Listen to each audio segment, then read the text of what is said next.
ഇതൊരു dance rehearsal video ആണ്. ഞങ്ങളുടെ ഫൈനൽ റിഹേഴ്സലിൻ്റെ അന്ന് എടുത്തിട്ടുണ്ടായിരുന്ന ഒരു വീഡിയോ ആണ്. എന്നാൽ ഇതൊരു ഡാൻസ് റിഹേഴ്സൽ വീഡിയോ അല്ല.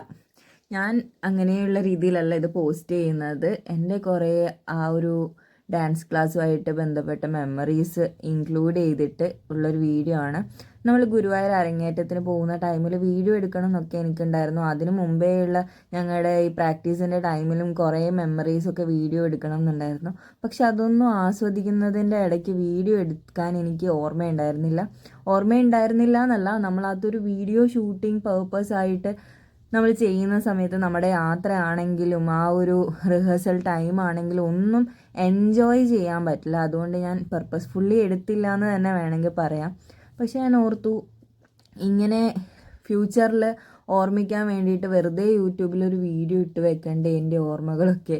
അപ്പോൾ നമുക്ക് ജസ്റ്റ് ഇത് കാണുമ്പം നമുക്ക് ചെറിഷ് ചെയ്യാൻ പറ്റുമല്ലോ എന്നൊക്കെ ഓർത്തപ്പം ഞാൻ 2 കട്ട് പീസ് എടുത്ത് ഇങ്ങനെ യോജിപ്പിച്ച് ഒരു വീഡിയോ ചെയ്യാമെന്ന് വിചാരിച്ചു. അപ്പോൾ ഞാൻ മാഷ്ടെ കീഴിൽ, കലാമണ്ഡലം ശിവകൃഷ്ണൻ മാഷ്ടെ കീഴിൽ ഒരു 14 ഇയേഴ്സിന് മേലെ ഡാൻസ് പഠിക്കുന്നു എന്ന് പറഞ്ഞാൽ 14 ഇയേഴ്സ് ആയെങ്കിലും ഇടയ്ക്ക് ഡ്രോപ്പ് ചെയ്യും, ഇടയ്ക്ക് പിന്നെയും പോവും, ഇടയ്ക്ക് പിന്നെയും ഡ്രോപ്പ് ചെയ്യും.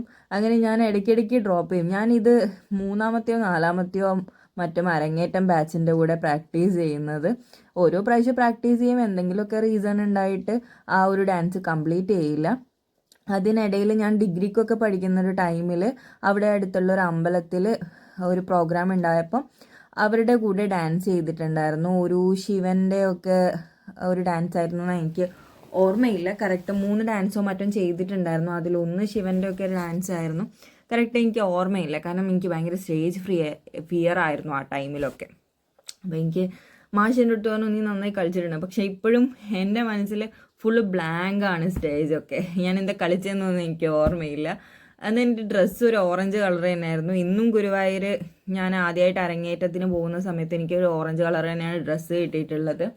ഇത്തവണ ഞാൻ ശരിക്കും പ്രിപ്പയർഡ് അല്ലായിരുന്നു. ഞാൻ ഒട്ടും പ്ലാൻഡ് അല്ലായിരുന്നു ഒരു ഡാൻസ് ക്ലാസ്സിന് ജോയിൻ ചെയ്യണം, എൻ്റെ അരങ്ങേറ്റം കഴിക്കണം എന്നൊന്നും പ്ലാനിങ്ങിലേ ഉണ്ടായിരുന്നില്ല. അപ്പം ഞാൻ ഈ ആക്ടിങ്, മോഡലിംഗ് ഒക്കെ ആയിട്ട് മുന്നോട്ട് പോകുന്നു. പിന്നെ അതിൻ്റെ കൂടെ എൻ്റെ വർക്ക്സ് വരുന്നു. അങ്ങനെ പോയിക്കൊണ്ടിരിക്കുന്ന സമയത്ത് മാഷ് റീസ്റ്റാർട്ട് ചെയ്ത് ലാസ്റ്റ് ബാച്ച് അരങ്ങേറ്റത്തിന് പോകുന്ന ടൈമിൽ എന്നെ ഒന്നും കൂടെ വിളിച്ചിട്ടുണ്ടായിരുന്നു, നീ ആ ബാച്ചിൻ്റെ കൂടെ അരങ്ങേറ്റത്തിന് പോകുന്നോന്ന്. അപ്പോൾ ഞാൻ ആ ടൈമിൽ വർക്കൊക്കെ ചെയ്യുന്ന ടൈമായതുകൊണ്ട് ഞാൻ, ഇല്ല മാഷ് എനിക്ക് വരാൻ പറ്റില്ല, ഞാൻ വർക്ക് ചെയ്യാമെന്നൊക്കെ പറഞ്ഞിട്ടുണ്ടായി. അപ്പോൾ ഞാൻ ജൂലൈയിൽ ഞങ്ങളുടെ വീടിൻ്റെ ഒരു ആവശ്യത്തിന് വേണ്ടിയിട്ട് ആ ഒരു ഏരിയയിലേക്ക് കൂടി പോകുമ്പോൾ ഞാൻ ചുമ്മാ ഡാൻസ് ക്ലാസ്സിൽ കയറിയതാണ്. അപ്പോൾ എൻ്റെ അടുത്ത് മാഷ് പറഞ്ഞു, ഇതോ ഈ ബാച്ച് ഒക്ടോബറിൽ അരങ്ങേറ്റത്തിന് പോവാം, നീ പോകുന്നെങ്കിൽ നിനക്ക് ഇവരുടെ കൂടെ പ്രാക്ടീസ് ചെയ്യാമെന്ന്. പക്ഷെ അത്ര ടൈം ലിമിറ്റ് ഉള്ളതുകൊണ്ട് ഞാൻ പറഞ്ഞു, ഇല്ല മാഷെ ഞാൻ വരുന്നില്ല, കാരണം ഒക്ടോബർ ആകുമ്പോഴത്തേക്ക് ഇത് പഠിച്ചെടുക്കാൻ പറ്റുമെന്ന് ഒട്ടും പ്രതീക്ഷയില്ലല്ലോ. അങ്ങനെ ഞാൻ ചുമ്മാ, പിന്നെ എൻ്റെ സ്റ്റഡീസിൻ്റെ ഭാഗമായിട്ടും പിന്നെ അങ്ങനെയൊക്കെ ആയിട്ട് ഞാൻ വീട്ടിൽ തന്നെ ഉണ്ടായിരുന്നു. അപ്പോൾ ആ ഒരു ടൈമിലാണ് നവമി വന്നത്. നവമിക്ക് ഞാൻ വിചാരിച്ചു, ഓക്കെ ഡാൻസ് ക്ലാസ് പോയി ചുമ്മാ മാഷെ കണ്ട് ആ ഒരു പ്രേയേഴ്സൊക്കെ എടുത്ത് വരാമെന്ന് വിചാരിച്ച് ഡാൻസ് ക്ലാസ് പോയപ്പോൾ മാഷിൻ്റെ അടുത്ത് പറഞ്ഞു, ഇവർ ഒക്ടോബറിൽ പോയില്ല, ഇവർ ഡിസംബറിൽ പോവും, നിനക്ക് ജോയിൻ ചെയ്യണമെങ്കിൽ ജോയിൻ ചെയ്യാം, 2 months കൊണ്ട് നിന്നെ പഠിപ്പിക്കാം എന്നുള്ള കോൺഫിഡൻസ് എനിക്കുണ്ട്, പഠിച്ചെടുക്കാം എന്നുള്ള കോൺഫിഡൻസ് നിനക്കുണ്ടെങ്കിൽ നീ ഇവരുടെ കൂടെ ജോയിൻ ചെയ്തു എന്ന് പറഞ്ഞു. അപ്പോൾ എനിക്കൊരു സ്ട്രൈക്കായി, ഓക്കെ ഞാൻ എന്തായാലും അരങ്ങേറ്റം കംപ്ലീറ്റ് ചെയ്യണമല്ലോ എന്നുള്ളൊരു തോട്ട് വന്നു. അങ്ങനെ ഞാൻ അവിടെ അവരുടെ കൂടെ ജോയിൻ ചെയ്തു. മൊത്തം ചെറിയ പിള്ളേരാണ്. എനിക്ക് 28 ഇയേഴ്സ് ഉണ്ട്. എൻ്റെ ബാച്ചിലുണ്ടായിരുന്നവരൊക്കെ കല്യാണം കഴിച്ചിട്ടൊക്കെ പോയി. പിന്നെ അതിനുശേഷം ഞാൻ ബാച്ചിലുണ്ടായിരുന്നവരൊക്കെ ഡിഗ്രിക്കും മറ്റും പഠിച്ചുകൊണ്ടിരിക്കുകയാണ്. ഇപ്പോഴത്തെ ബാച്ചിലുള്ള കുട്ടികളെന്ന് പറഞ്ഞാൽ 10th 9th 6th സ്റ്റാൻഡേർഡിലൊക്കെ വരുന്ന കുട്ടികളാണ്. എനിക്കൊരു ചെറിയ മടി ഉണ്ടായിരുന്നു, അയ്യോ ഞാൻ ഈ ചെറിയ കുട്ടികളുടെ കൂടെ മറ്റേ മമ്മൂട്ടിയില്ലേ ഒരു ഫിലിമിൽ, അതുപോലെ ആയിപ്പോകുമെന്നൊക്കെ എനിക്ക് തോന്നിയിരുന്നു. ഫസ്റ്റത്തെ 2 ക്ലാസ്സിൽ എനിക്ക് അതുപോലെ തന്നെ ഫീൽ ചെയ്യുന്നുണ്ടായിരുന്നു.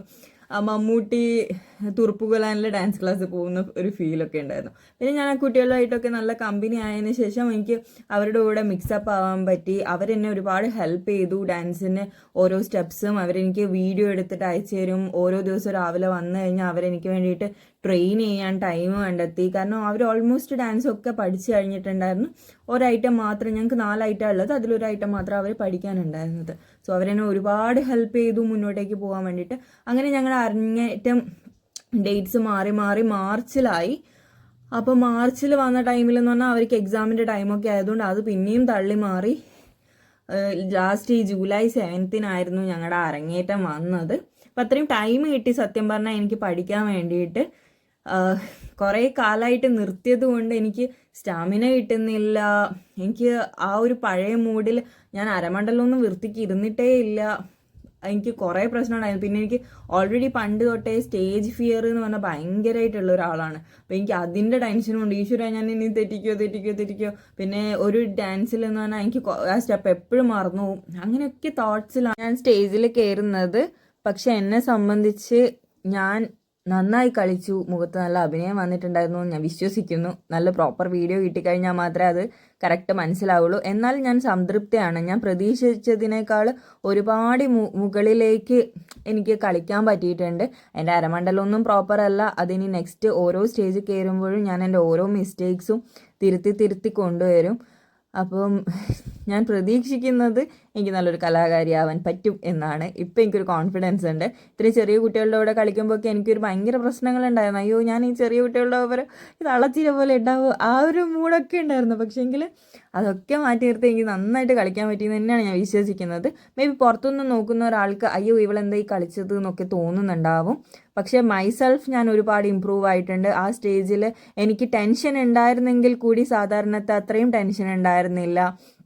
ഞാൻ കുറേ സ്റ്റെപ്പ് ചെറുങ്ങനെ തെറ്റിച്ചെങ്കിലും ഞാൻ ഒരുപാട് തെറ്റുകൾ വരുത്തിയിട്ടില്ല.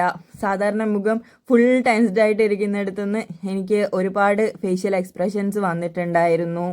അങ്ങനെ ഇതിനൊക്കെ എനിക്ക് സപ്പോർട്ട് നിന്നിട്ടുണ്ടായിരുന്ന അമ്മയും ഫാമിലി മെമ്പേഴ്സും തന്നെയാണ്. എല്ലാവരുടെയും ബ്ലെസ്സിങ്സും പിന്നെ ഒരുപാട് പേര് എൻ്റെ ഫ്രണ്ട്സ് ആയിക്കോട്ടെ എൻ്റെ ഗുരുക്കന്മാരായിക്കോട്ടെ എല്ലാവരും നല്ല സപ്പോർട്ട് തന്നിട്ടുണ്ടായിരുന്നു. മാഷാണെങ്കിലും ഞങ്ങൾക്ക് പാട്ട് പാടിയിരുന്ന ആളാണെങ്കിലും ആ ടീം മൊത്തം മാഷിൻ്റെ സപ്പോർട്ട് ഇല്ലെങ്കിൽ ഞാൻ ഇന്ന് സ്റ്റേജിൽ കയറുക പോലും ഇല്ല. അപ്പോൾ അത്രയും എല്ലാവർക്കും എൻ്റെ ഭയങ്കര നന്ദി ഉണ്ട്, പറഞ്ഞു തീരില്ല.